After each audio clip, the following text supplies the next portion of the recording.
내가 하나님을 믿는 믿음으로 산다, 믿는 믿음으로 이 세상을 산다 라는 건 이제 어떤 일종의 기준을 따르는 걸 의미합니다. 다른 믿지 않는 사람과는 다른 기준을 따르는 거죠. 믿지 않는 사람과. 그래서 어떤 사람의 어떤 믿음을 보고 야, 저 사람 믿음이 참되다, 그릇되다 라고 말할 때는 바로 그 기준을 토대로 우리가 말하는 겁니다. 그게 뭐냐라는 거죠. 기준이 뭐냐.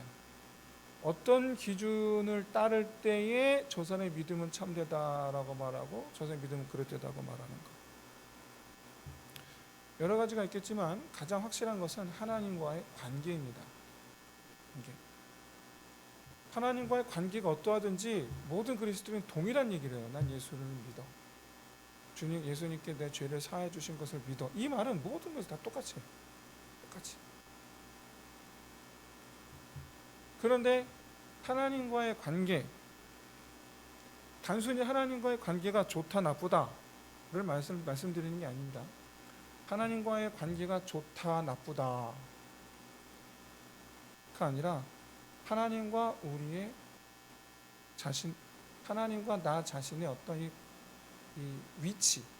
위치를 말하는 거예요. 그러니까 하나님께서 주인 되시고 우리는 그의 종이라는 관점에서 생각해야 한다라는 거예요. 그래서 그렇게 보면 당연히 나의 뜻이 아닌 하나님의 뜻대로 사는 것을 가리켜서 우리는 믿음으로 사는 사람 이렇게 말하는 거죠.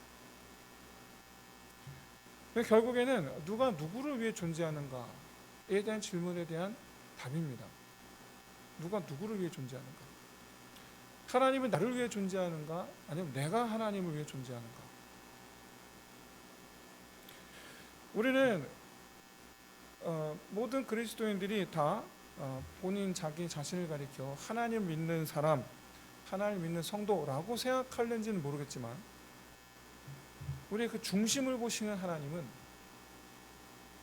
바로 내 안에 하나님을 향하여 하나님과의 관계에 대해서 과연 어떻게 여기고 있는가를 하나님 보시고 우리가 믿음이 있다 없다, 믿음의 유무를 하나님 판단하신다라는 거예요.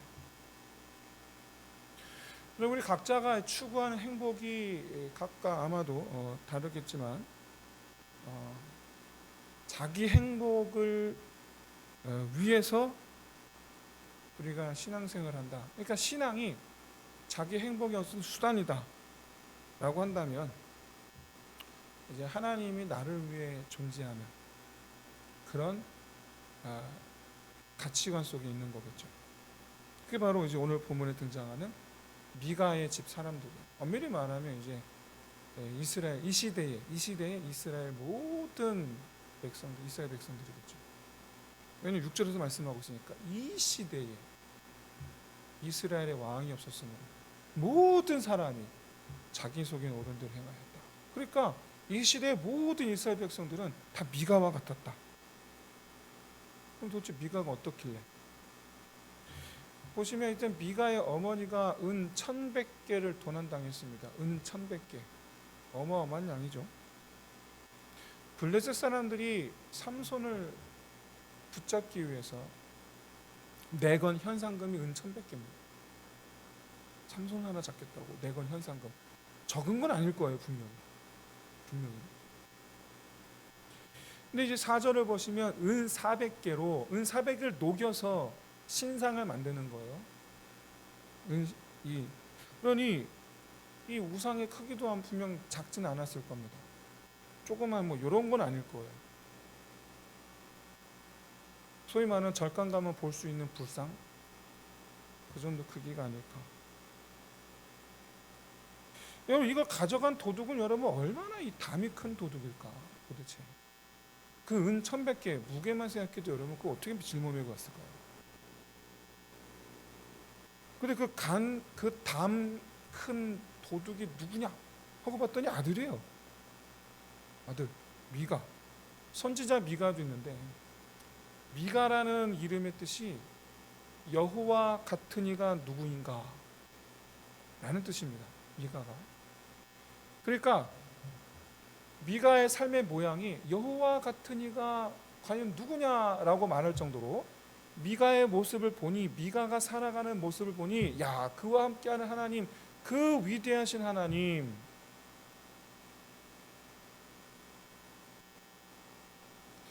다시 말해서 미가는 위대하신 하나님의 사람, 그 크신 하나님이 이렇게 이 미가를 돌보시고 미가를 위해서 능력을 나타내시는 그런 사람이 되기를 바랬는데, 그런데 알고 봤더니 여러분 뭐합니까? 도둑질하고 있는 거예요. 도둑질. 미가가 훔친 것이 누구의 것이냐? 그게 그렇게 중요하지 않습니다. 중요한 것은 미가가 은 1,100개, 자기 것이 아닌 은 1,100개의 마음을 빼앗겼다. 이게 중요한 거죠. 그러니까 미가가 바라는 게 뭐냐라는 거예요. 미가가 바라며 살아온 것은 살아왔던 그러니까 동기, 삶의 동기, 그것이 자기 이름에 담긴 신앙적 동기는 아니었다라는 거죠. 자기 이름에 담긴. 우리 그 삶의 모양이, 지금 내가 살아가고 있는 삶의 모양이 신앙적 동기가 내 삶의 모양을 이끌어가고 있습니까? 아니면 세상적 동기가 지금 내 삶을 이끌어가고 있습니까? 하나님께서 바라시는 모습은 하나님의 백성이거든요. 하나님의 위대하심을 나타내는 사람이거든요. 그게 하나님께서 바라시는 거예요. 근데 실제 우리의 모습은 세상을 쫓아나 사는 사람, 그러니까 세상 백성. 그러면 이제 하나님과 우리의 관계는 어떤 상태에 놓이게 될까요? 과연 제3자가 볼 때 하나님과 나는 어떤 관계인가? 하나님이 나를 위해 존재하는 관계가 되는 거죠. 하나님이 나를 위해 존재하는 관계. 여러분, 그 하나님과의 올바른 관계가 장차 우리가 누리게 될 영원한 생명, 그 영원한 생명의 삶을 누리게 한다라는 것을 여러분 깨닫게 되시길 진심으로 소원합니다. 하나님과의 관계가 어떤가? 우리가 영원한 생명의 삶을 누리는 길은 이 세상 사는 동안 내가 하나님을 위해서 존재하는 거예요. 내가 하나님께서 내 삶의 주인이 되시는 관계가 되는 거예요. 그게 장차 우리가 영원한 생명을 누리는 유일한 길이에요. 그게. 결과적으로 미가는 그렇지 않았죠. 아니에요. 그러면 아들이 자기가 바라는 대로 장성하지 않았다라는 사실로 인해서 그의 어머니 얼마나 실망했을까. 근데 놀랍게도 이 어머니 하는 모양이요, 꾸지람은커녕 돈을 다시 가져온 것을 보고 잘했다 라고 하면서 오히려 아들을 위해서 네가 여호와께 복을 받기를 원하노라, 도둑질한 아들한테 네가 복을 받기를 원하노라 이러면서 은 1,100개 중에 200개를 사용해서 신상을 만들어요. 이 신상은 이제 소위 말하는 이게 하나님이야 라는 그거죠. 과거 이스라엘이 시내산에서 아론을 부축해서 만들었던 그 우상 신상, 그걸 말하는 거거든요. 드라빔이라고도 우리가 표현합니다. 드라빔. 되게 이상하지 않습니까? 이게? 아니 왜 도둑질했던 것을 다시 가져온 아들을 위해서 꾸지람을 안 했다. 그래, 이 정도는 그래도 이해는 가능합니다. 이 정도까지 이해가 되는데 왜 신상을 만들었냐? 하필 또 하고 많은 것들 가운데에서 왜 신상을 만들었을까? 그 이유가 뭘까? 신상의 용도는요, 드라빔의 용도는요, 복을 비는 거예요. 복을 비는 용도. 그러니까 지금 뭐냐면 아들이 잘 되기를 바라는 마음으로 도로 찾은 것을 가지고 신상을 만들어서 아들이 복 받기를 바랬다. 그러니까 지금 이 어머니의 이 머릿속에는 아들이 도둑질했어, 이건 없는 거예요. 지금 이건 없어요. 이건 없고 단지 내 잃어버린 걸 가져온 아들의 모습만 남아있는 거예요. 지금 현재. 그러니까 지금 어머니의 눈에 비친 아들은 그냥 착하기만 한 아들이야. 제 3자가 봤을 땐 도둑질했는데 이 엄마한테는 착한 아들이야. 아니 도대체 뭐 어떻게 해야지 이런 착각에 빠질 수 있는가? 도무지 잘 이해가 안 되지만 한 가지 알 수 있는 것은 지금 미가의 상태 어떤 상태냐면 도둑질한 것에 대한 양심의 가책이 전혀 없는 상태가 된 것은 누구 때문이다? 엄마 때문이다. 엄마 때문에. 도둑질하고도 양심의 가책을 안 받는 사람. 사랑하는 성도 여러분, 자녀에 대한 훈육에 대해서 자녀에게 여러분 미안해 하시면 안 돼요. 두려워하셔도 안 돼요. 불쌍해 하셔도 안 돼요. 근데 제가 보면 자녀 훈육을 잘 안 하시는 분들 보면은 불쌍해서요, 미안해서요 이런 말씀 제가 많이 듣거든요.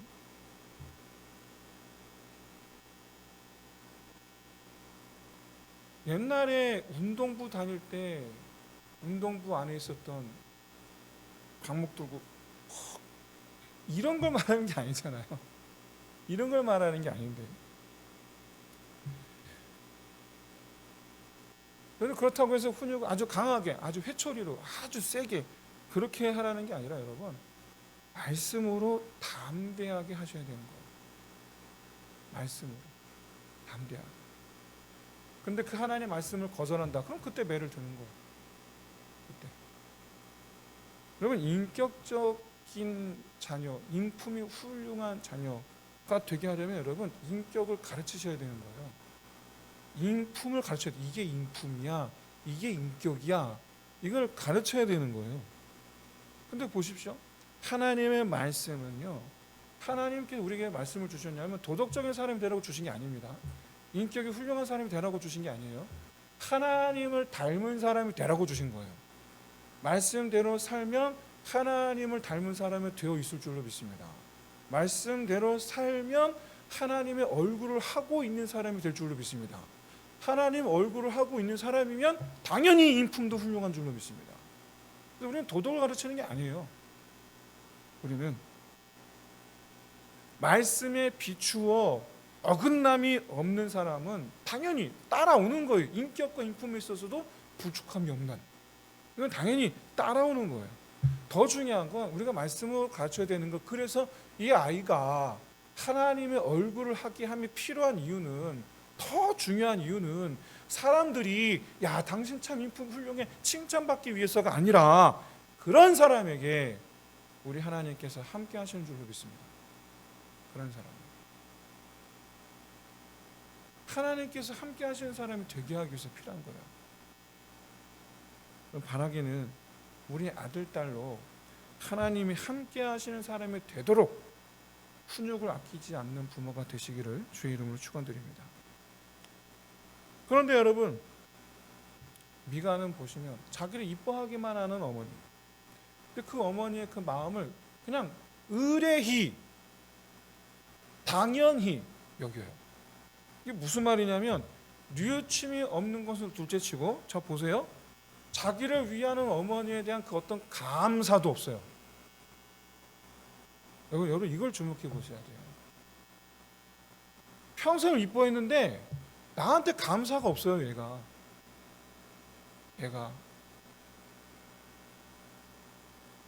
나는 너무 아꼈단 말이에요. 나는 상할까 그냥 두루두루 했단 말이에요. 그럼 뭐합니까? 나중에 커서 나 몰라라 하는데. 사랑하는 성도 여러분,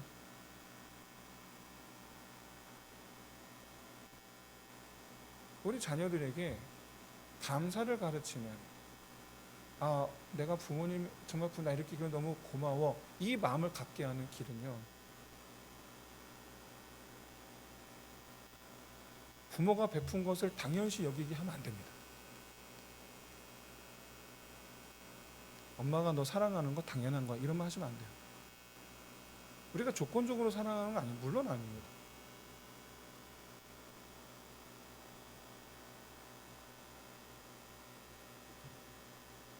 너 때문에 내가 아파도 너를 사랑하는 거야. 가 돼야 되는 거야. 너 때문에 내가 아파도, 네 말에 내가 찔려도, 너의 행동에 내가 괴로워도, 그래도 내가 너를 사랑한다. 이게 돼야 되는 거야. 아니야, 신경 쓰지 마. 엄마 하나도 안 힘들어. 네, 괜찮아. 아니에요, 여러분. 그러시면 안 돼요. 아이들이 엄마가 힘든 걸 알아야 됩니다. 엄마가 괴로운 걸 알아야 돼요.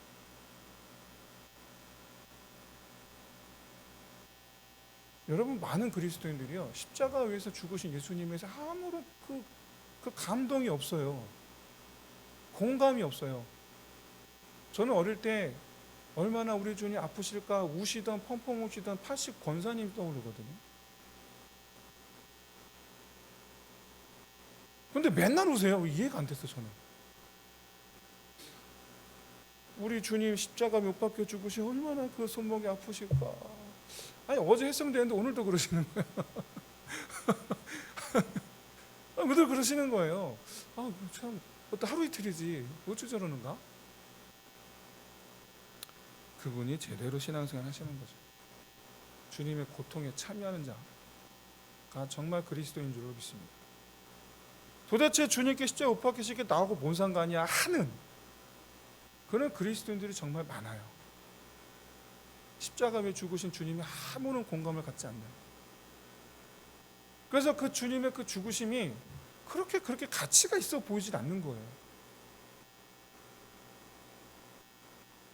우리 아이들이 내 사랑을 가치 있게 여기는 아들, 딸들이 되어야 됩니다.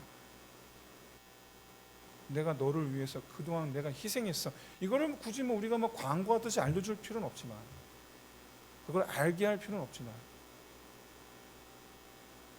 사랑하는 성도 여러분, 우리는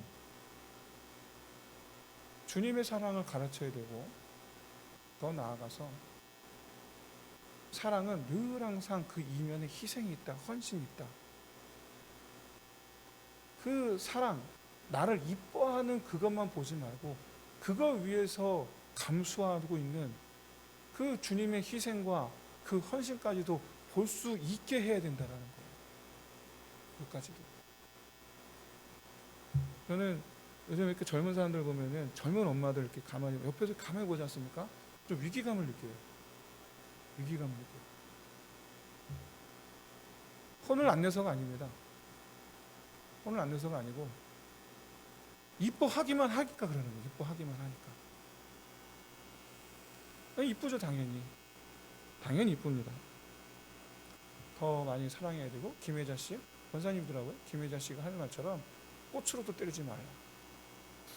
네. 그만큼 이제 사랑하라는 얘기죠. 네, 당연히 그래야 된다고 생각합니다. 그러나 한편으로 우리 아이들로 말미암아 이렇게 감정이 한쪽으로 치우친 자, 자기만 아는 자 되게 하면 안 된다라는 거예요. 나를 위해서 우리 부모님 얼마나 희생하셨는지, 나를 위해서 우리 하나님께서 어떤 희생을 하셨는지까지도 알게 해야 된다는 거예요. 알게.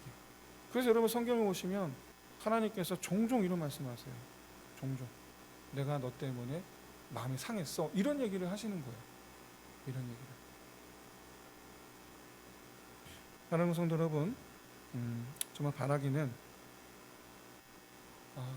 우리의 어떤 이 양육에 있어서 그야말로 이 치우침이 없는 자, 더 나아가서 하나님을 이해하는 자, 부모의 마음을 이해하는 자로까지 나아갈 수 있도록 이렇게 교육할 수 있는, 훈육할 수 있는 그러한 부모가 될 수 있으시기를 진심으로 소원합니다. 오늘 본문에 보면은 이 미가 참 얼마나 뻔뻔한지 몰라요. 이제 어머니가 자기를 위해서 신상을 만들었어요. 한수 더 뜨죠. 어머니가 만들어준 것으로 이제 이 신당을 만들고, 더 나아가서 제사장 옷도 만들고, 그래서 이제 자기 아들에게, 자기 아들 중에 하나를 제사장 삼아요. 그러니까 이 신상은 뭐냐면, 이 신상은 자기에게 복을 주는 여호와, 자기에게 복을 주는 여호와.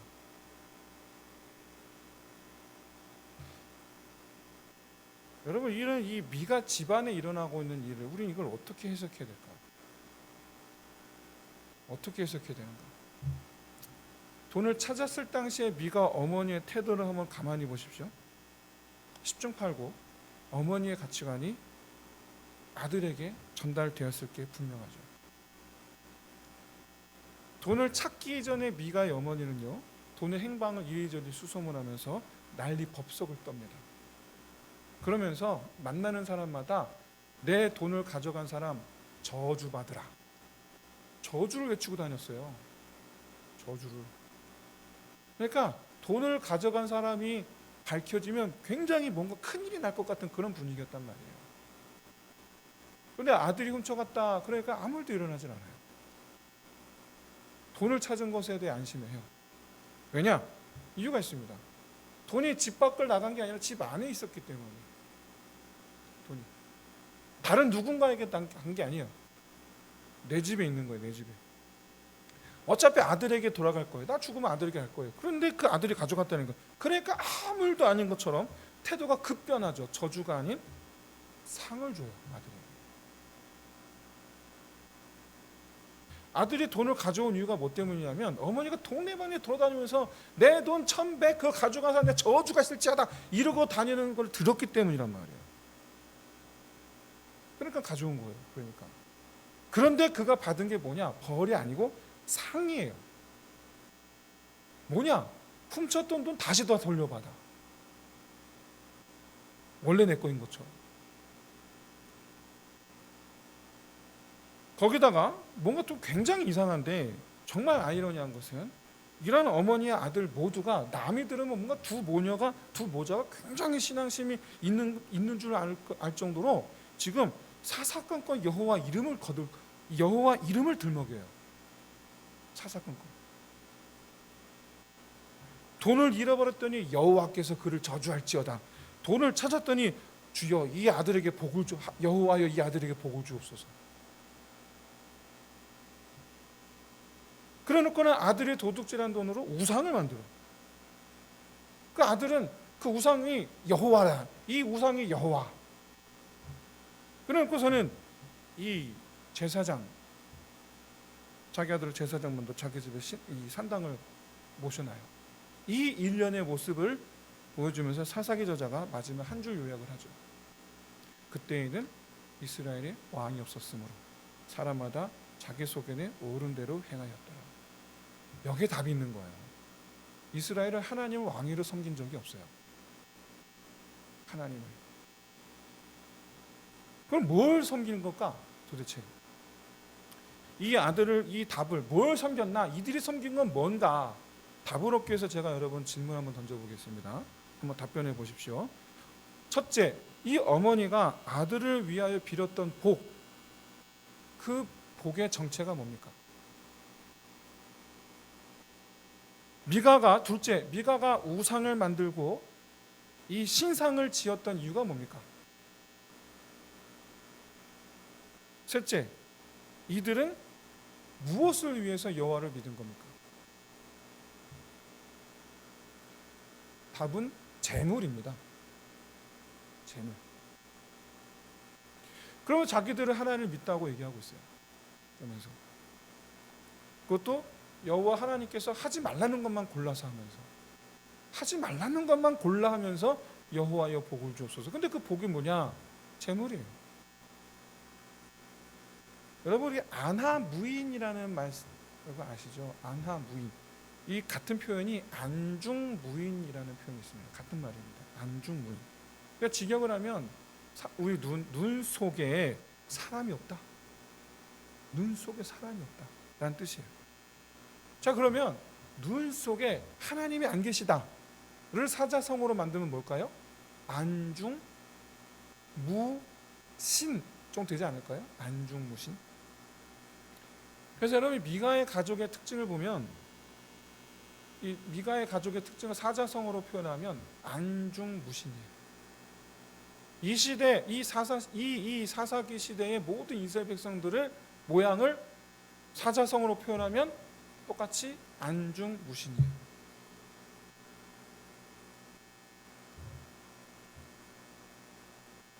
사랑하는 성도 여러분, 하나님께서 주시는 복이 있고 우리가 바라는 복이 있습니다. 달라요. 근데 문제는 사람은 근본 죄인인지라 늘 자기를 위한 복을 바래요. 늘. 그래서 하나님께서 주시는 복, 자기를 위한 복이라고 생각을 해요. 이 세상에서 내가 잘 되는 것, 이거 이제 복이라고 생각하는 거예요. 근데 만약 이제 그렇게 생각하면 창세기 12장 이해가 안 됩니다. 그렇게 생각하는 분들은. 왜요?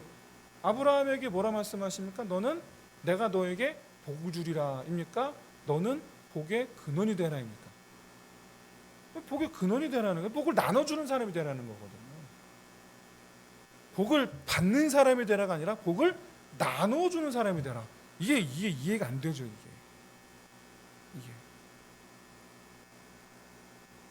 그런데 하나님께서 아브라함 이렇게 축복하신 것은 사실은 아브라함에게 주신 복은 아브라함 한 사람, 아브라함만을 위한 복을 주신 게 아니라 아브라함을 비롯해서 아브라함을 만나는 모든 사람들과 더불어 하나님까지 이 복을 누리기 위해서 주신 복이라는 거예요. 이게. 왜요? 복의 근원이다. 이 말은요, 내가 복을 누리는 정도가 아니라 내가 복 자체가 되는 거잖아요. 여러분, 복을 누리는 사람이 받은 복이 많겠습니까? 복 자체인 사람이 복이 많겠습니까? 당연히 복 자체인 사람이겠죠. 당연히. 그러면 여러분, 이 복, 나를 만나는 사람도 나로 말미암아 내 안에 있는 복인 나로 말미암아 같은 복을 누리게 된다라는 거예요. 이 복의 정체가 도대체 뭘까요? 그러면 구원입니다. 영생이에요. 이 세상이 전부인 줄 아는 사람들은요, 이 세상에서 필요한 것, 이 세상에서 필요한 것을 구하고 그걸 복이라고 말해요. 자기만 누리는 거죠. 그러면서 이 세상이 끝난 후의 삶에 대해서는 전혀 생각하지 않아요. 전혀. 제가 영원이라는 개념에 대해서 여러분 이렇게 이 숫자로 표현이 안 되잖아요. 영원은 숫자로 표현이 안 되잖아요. 그러니까 영원 말고 천년이라고 한번 비교해, 천년, 100년과 천년 한번 비교해 보겠습니다. 여러분 100년을 부유하게 사시겠습니까? 1000년을 부유하게 사시겠습니까? 여러분 뭘 원하세요? 100년을 부유하게 살기를 원하세요? 1000년을 부유하게 살기를 원하세요? 요한계시록을 보시면 아시겠지만 여러분 하나님 나라, 하나님께서 나를 위해서 지금 준비해 놓으셨거든요. 이거 네 거야 하고 준비해 놓은 게 지금 저기 있어요. 근데 그게 가면 거기에 금, 은, 각종 보석이 차고 넘쳐요. 거기에. 이미 부자가 된 줄로 믿으시기를 주의를 축원드립니다. 이미 우리 부유하단 말이에요. 여기서 그걸 못 누릴 뿐이지. 사랑하는 성도 여러분, 재벌이요, 저기 누굽니까? 우리 삼성 회장님께서 지난번 보니까 몇 년 전에 보니까 개인 재산이 7조랍니다. 7조. 근데 이분이 여행을 가셨어요. 아차, 아뿔싸. 이 차가 기름이 떨어졌네? 아차, 아뿔싸. 지갑을 놓고 왔네? 물론 이제 우리 카드 요즘에 핸드폰 페이로 하지만 이제 그거 없다 치고 방법이 없어요. 지금 나 집에 가면 7조가 있는데 이 길거리에서는 방법이 없어요. 우리가 그런 상황인 걸 깨달으시길 진심으로 소원합니다. 지금 우리 그냥 길에 있는 것 뿐이지 사실 난 지금 거기 가면 저기 많단 말이 우리는. 난 집이 지금. 여러분 이렇게 영생이라는 것은요, 우리에게 풍요함, 부요함, 소위 말하는 우리가 그토록 이 세상에 그토록 바라는 모든 것들이 다 이미 우리를 위해서 이미 기다리고 있다는 것을 여러분 깨달으시길 진심으로 소원합니다. 이 영생이라는 건 이렇게 비교할 수 없는 가치예요. 이 세상과 영생은 비교가 안 되는 거예요. 이 세상이 우린 전부인 줄 알면 그 영생을 되게 이 아무런 이 가치도 없이, 여러분 정말 압도적으로 많은 사람들이요 영생과 돈을 비교하지 않습니다. 왜요? 영생과 돈을 비교하지 않아요. 압도적으로 많은 사람들이. 그 압도적으로 많은 사람들이 압도적으로 영생을 쓰레기 취급합니다. 돈을 더 중요하게 생각해요. 돈을. 압도적으로 많은 사람들. 여기서 정말 우리가 그리스도인으로서 이 사실 앞에서 우리가 그리스도인으로서 정말 놓치지 말아야 아주 중요한 사실은, 구원받은 사람은 하나님께 범죄하지 않기 위해서 이 세상을 사는 사람이다라는 거예요. 하나님께 범죄하지 않기 위해서. 그러니까 이 세상에 사는 사람들 두 부류입니다. 두 부류. 어떤 사람들이냐? 범죄라는 것을 거리끼지 않는 사람과 범죄함을 두려워하는 사람, 이렇게 두 부류의 사람들이 이 세상에 살고 있는 거예요. 그러면 여러분, 누가 범죄를 거리낌 없이 여기는가? 또 누가 그 범죄를 두려워하는가? 자기를 위하는 사람은요 범죄를 꺼리지 않습니다. 범죄하기를 꺼리질 않아요. 자기를 위하는 사람. 대부분의 부모들이 자기 자식을 위해서라면 범죄함을 꺼리질 않더라고요. 보십시오. 애들이 싸웠어요. 그러면 다 그냥 우리 애가 쟤를 때렸어. 그거 내가 알아. 그런데도 불구하고 우리 애가 화푸기 해서 어떻게 하면 손해볼까봐 하닥하닥 우기죠. 그 상처받은 애 뭐 그거 신경 안 씁니다. 뭐 네가 뭐 신경 받든지, 내 아들이 중요하지. 내 새끼가 중요하지. 너네 자식 뭐 어떻게 말든지 나하고 뭔 상관이야. 근데 이게 그리스도인들도 똑같더라고요. 이게 그리스도인들도 그러더라고요. 여러분, 예수를 믿는다라고 고백한다고 해서 모든 사람들이 하나님을 자기 주인으로 섬기지는 않더라고요. 모든 사람들이 하나님 앞에 자기의 범죄함을 두려워하지는 않더라고요.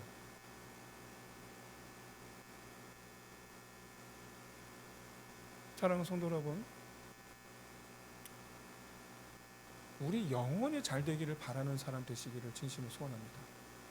이 세상에서는 뒹굴고 넘어지고 자빠지고 깨지고 할지라도 그 영원한 생명을 붙잡는 자 되시길 진심으로 소원합니다. 이 세상이 전부인 줄 아는 사람, 전부인 줄로 알면 안 된다라는 거죠. 이 세상 것을 손에 쥐기 위해서 사는 사람이 되면 안 된다라는 거죠. 우리는 이 세상을 영생으로 들어가기 위한 과정으로 여겨서 거기 들어가야 되니까 이 세상 사는 동안 하나님께 범죄함을 두려워하는 사람이 돼야 된다는 거예요. 하나님께 범죄하는 사람 것을. 이 생을 그냥 지나가는 거잖아요. 그냥 차 타고 지나가면서 보십시오. 엊그젠가 이렇게 엊그제 월요일 날 노회에서 설악산을 갔다 왔습니다. 그런데 이제 모처럼 다른 목사님 운전하시는 걸 차를 타고 갔어요. 가면서 내가 경부고속도로 허구원 날 왔다 갔다 했거든요. 허구원 날? 서울 허구원 날 왔다 갔다 하니까. 근데 모처럼 다른 목사님의 운전하시는 걸 타고서 옆에 보면서 가는 거예요. 그래서 제가 지나가면서 성남 어디쯤 했고 동탄 어디쯤 해서 야 저기 저런 게 있네. 또 집사님이 뭐라는지 아십니까? 몰랐어? 이러는 거예요. 몰랐죠. 제가 어떻게 합니까? 맨날 앞만 보고 운전하는데. 옆에 보면서 갈 수는 없잖아요.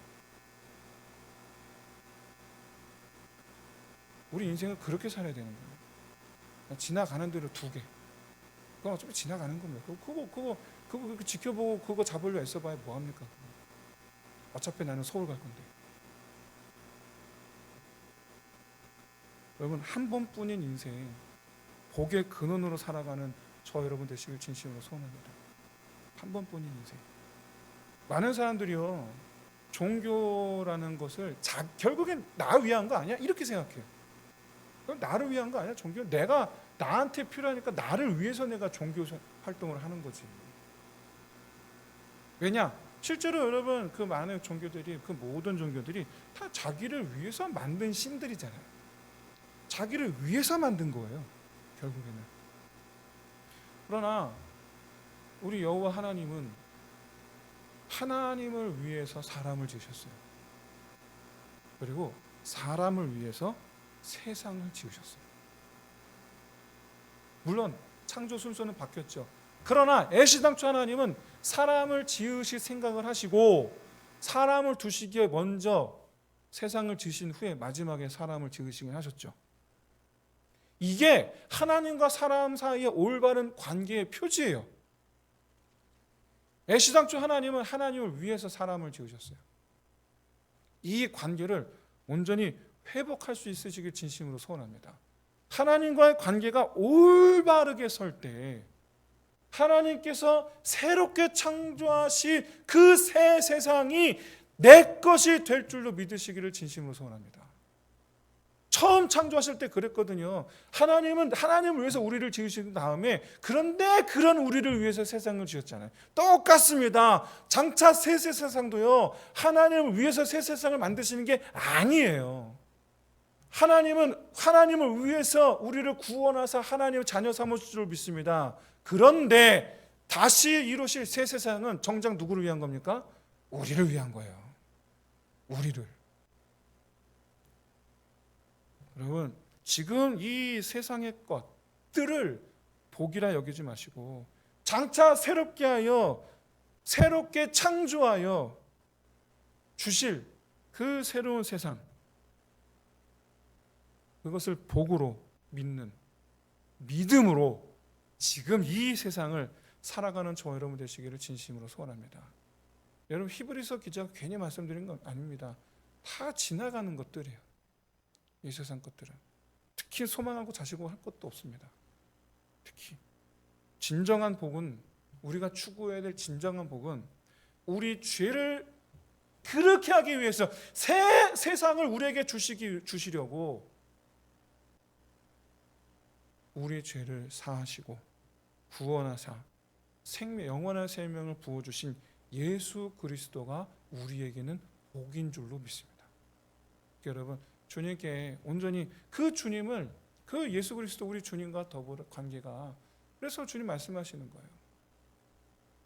우리 주님과 예수 그리스도가 나의 삶의 주인 되시고 예수 그리스도께서 인도하시는 삶, 내 삶을 주님께서 온전히 책임져 주실 수 있도록 내 삶을 하나님께 그냥 다 맡겨드릴 수 있는 삶, 그런 삶을 살아가는 저 여러분 되시기를 주의 이름으로 축원드립니다. 이 시간 우리 말씀 문자과 함께 기도합시다. 두 가지 놓고 말씀 문자고 두 가지 놓고 기도합시다. 하나님을 주인으로 섬기는 자 되게 하여 주옵소서. 이 세상을 살아가는 내 삶의 모양이 하나님을 주인으로 섬기는 자의 모양이 되게 하여 주옵소서. 그래서 그리고 또 나 자신은 세상 것을 구하는 것이 아니라 하나님의 나라를 구하는 자가 되게 하여 주시옵소서. 새롭게 창조하실 그 나라, 나를 위하여 지으실 그 나라를 바라보는 자가 되게 하여 주옵소서. 이 시간 우리를 위해서 오늘 말씀 붙잡고 우리 함께 잠시 함께 기도하겠습니다. 사랑은 언제나 오래 참고 사랑은 언제나 온유하고